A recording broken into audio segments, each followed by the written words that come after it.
இன்றே டவுன்லோட் செய்து உங்கள் ஃபேவரட் ஷோக்களை என்ஜாய் பண்ணுங்க. யாரு பார்க்க வந்திருக்காரு?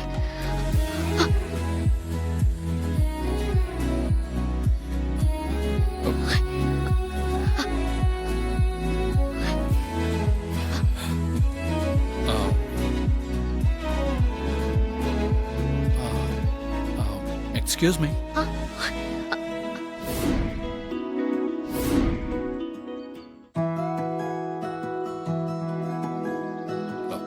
Hi, I'm Raghav. Broker Shankar அனுப்பிச்சாரு.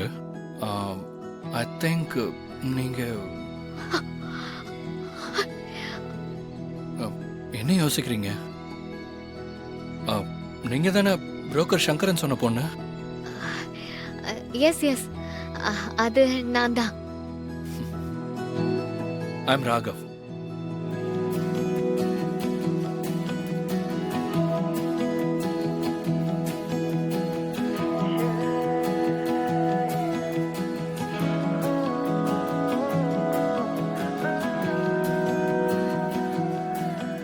தப்பா நினைச்சுக்காதீங்க. எங்க அம்மா சொன்னாங்க, பொண்ணெல்லாம் பார்த்து ரொம்ப இம்ப்ரெஸ் ஆகாத, நம்பர்லாம் வாங்காதன்னாங்க. ஆனா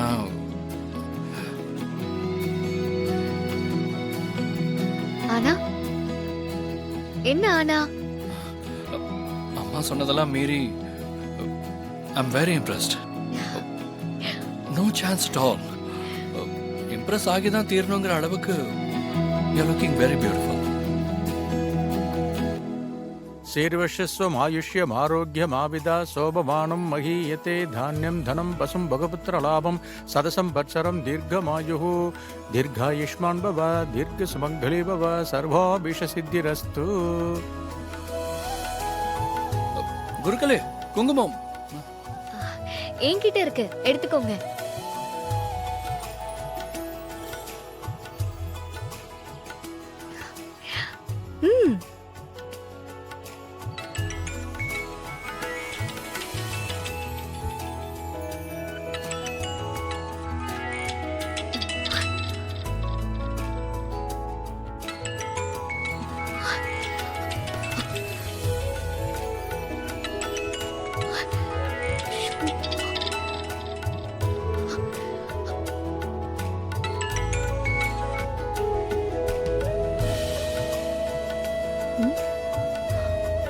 கட் பண்ணிட்டா.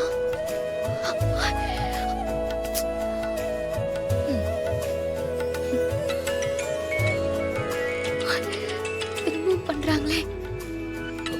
எங்க ரொம்ப நேரமா போன் வருது, அட்டெண்ட் பண்ணலாம்ல? அது பரவாயில்ல, நான் அப்புறம் பேசிக்கிறேன். என்னாச்சு? ஏன் கட் பண்ணிட்டே இருக்கான்? குங்குமம் வச்சுக்கோங்க.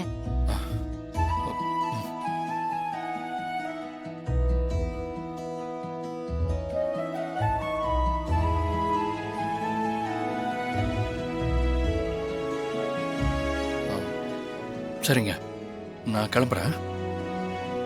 நம்ம ஜாதகம் செட் ஆனதுக்கு அப்புறம் பேசிக்கலாம். எனக்கு பார்த்த மாப்பிள்ள வரலையா? இல்ல நீ அவரை பார்க்கலையா?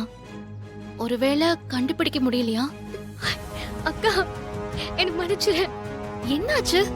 எதுக்கடி நீ என்கிட்ட மன்னிப்பெல்லாம் கேக்குற? எதுக்கு கண் கலங்குற? என்ன மன்னிச்சிட்டேன்னு ஒரு வார்த்தை சொல்லுக்கா. ஏய், டென்ஷன் ஆகாதா? அக்கா, அன்னைக்கு நீ கோயில்ல கொலு வச்சல, அப்போ அங்க ஒருத்தரை பார்த்தேன். அவரை பார்த்த உடனே என் மனசுக்கு ரொம்ப பிடிச்சிருந்தது. ஆனா இன்டர்வியூ போனப்போ அங்கேயும் அவரை திரும்பவும் பார்த்தேன். ஒரு வார்த்தை பேச முடியுமான்னு ரொம்ப ட்ரை பண்ணேன். அவரை பார்க்கும் போதெல்லாம் என் மனசுக்கு ரொம்ப சந்தோஷமா இருந்துச்சு. ஆனா இன்னைக்கு கோயில்ல உனக்காக பார்த்த மாப்பிள்ள அதே ஆள் தான்க்கா. நான் ஆசைப்பட்ட அதே ஆள்.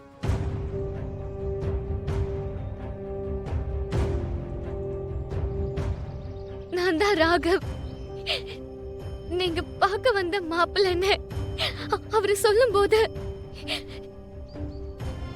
நான் நீங்க பார்க்க வந்த பொண்ணு இல்லைன்னு என்னால சொல்ல முடியலக்கா. நான் சொல்லல. அக்கா என்ன மன்னிச்சிருக்கா. அவர் எனக்கு ரொம்ப பிடிச்சிருக்கு. இது உன்கிட்ட எப்படி சொல்றது? எனக்கு என்ன பேச, எப்படி பேச எதுவுமே தோணலக்கா. அதனாலதான் நான் உன் போனை எடுக்கல. அக்கா எனக்கு அவரை பிடிச்சிருக்கு. நான் உன்கிட்ட இது வரைக்கும் எதுவும் கேட்டதே இல்ல. இப்போ கேக்குறேன். அவர் தாங்க எனக்கான மாப்பிள்ளை. அவர் எனக்கு வேணும்.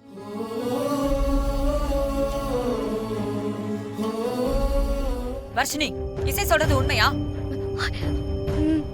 நானே ஜாதக பொருத்தம் கரெக்டா இருக்கணுமேனு எல்லா கடவுளையும் வேண்டிட்டு இருக்கேன். நீ என்னடா புதுசா ஒரு பிரச்சனை கொண்டு வந்து நிறுத்திருக்க. இதை நான் போய் அவங்க கிட்ட சொல்ல முடியுமா? நீங்க 2 பேரும் மாப்பிள்ளை பாக்கணும்னு சொன்னதுக்கு அவங்க அவ்வளவு யோசிச்சாங்க. இதுல அக்காவுக்கு பாத்துருக்கிற மாப்பிள்ளை தங்கச்சிக்கு பிடிச்சிருக்குன்னு நான் அவங்க கிட்ட எப்படி போய் சொல்லுவேன்? எனக்கு அவர் தான் பிடிச்சிருக்கு. உன்ன சித்தி சித்தி இருங்க இருங்க சித்தி, டென்ஷன் ஆகாதீங்க ப்ளீஸ். சித்தி நான் வேணா ஒரு யோசனை சொல்லவா? உங்ககிட்ட அவரோட ஜாதகம் இருக்கா? யார் ஜாதகம்? அதான் சுபத்ராமாவோட மூத்த பையன் வர்ஷினிக்கு பிடிச்ச மாப்பிள்ள, அவரோட ஜாதகம் இருக்கா? இருக்கு. வர்ஷினி ஜாதகத்தையும் அவரோட ஜாதகத்தையும் எடுத்துட்டு போய் நாமளே பொருத்தம் பார்த்தா என்ன? 2 பேருக்கும் பார்த்த உடனே பிடிச்ச மாதிரி ஜாதக பொருத்தமும் சரியா அமைஞ்சிட்டா அப்போ எல்லாமே சரியா நடக்கும்ல? வேணா சுபத்ராமா கிட்ட நானே பேசுறேன். அந்த அம்மா ரொம்ப நல்லவங்க, அவங்க புரிஞ்சுப்பாங்க. கண்டிப்பா ஜாதக பொருத்தம் சரியா இருந்தா ஒத்துப்பாங்க. நீ சொல்றதெல்லாம் கேட்க நல்லாதான் இருக்கு. ஒருவேளை ஜாதகம் பொருந்தலனா அப்ப என்ன பண்றது? எனக்கு பொருந்தோன்னு நம்பிக்கை இருக்கு சித்தி. இந்த கணக்கெல்லாம் அந்த கடவுள் கண்டிப்பா சரியாதான் போட்டு வச்சிருப்பாரு. அவ இது வரைக்கும் எதுக்காகவும் ஆசைப்பட்டதே இல்ல. எனக்கு நம்பிக்கை இருக்கு சித்தி. அவ ஆசைப்பட்ட வாழ்க்கை அவளுக்கு அமையும். மூத்த பையனுக்கு ரொம்ப நாளா பொண்ணு தேடிக்கிட்டு இருந்தோம். எதுவுமே அமையாம தள்ளிக்கிட்டே இருந்துச்சு. ஆனா சித்தானந்த சுவாமிகள் தான் என் குழப்பத்தை தீர்த்து வச்சாரு. அப்படியா? அவர் என்ன சொன்னாரு? அவர் பட்டுன்னு தேங்காய் உடைச்ச மாதிரி சொல்லிட்டாரு. 2வது பையனுடைய ஜாதகம் தான் மூத்த பையனுடைய கல்யாணத்தை நடத்தும்னு. அவர் சொன்ன மாதிரி சின்னவன் ஜாதகத்தை பார்க்க ஆரம்பிச்சோம். தானா மூத்தவனுக்கும் அமைஞ்சிருச்சு. நாங்க கிளியரா முடிவெடுத்துட்டோம். அதாவது அக்கா தங்கச்சி ஜாதகமா 2 பேருடைய ஜாதகமும் ஒண்ணு அமைஞ்சா மட்டும்தான் கல்யாணத்தை பத்தி பேசணும்னு டிசைட் பண்ணிட்டோம்.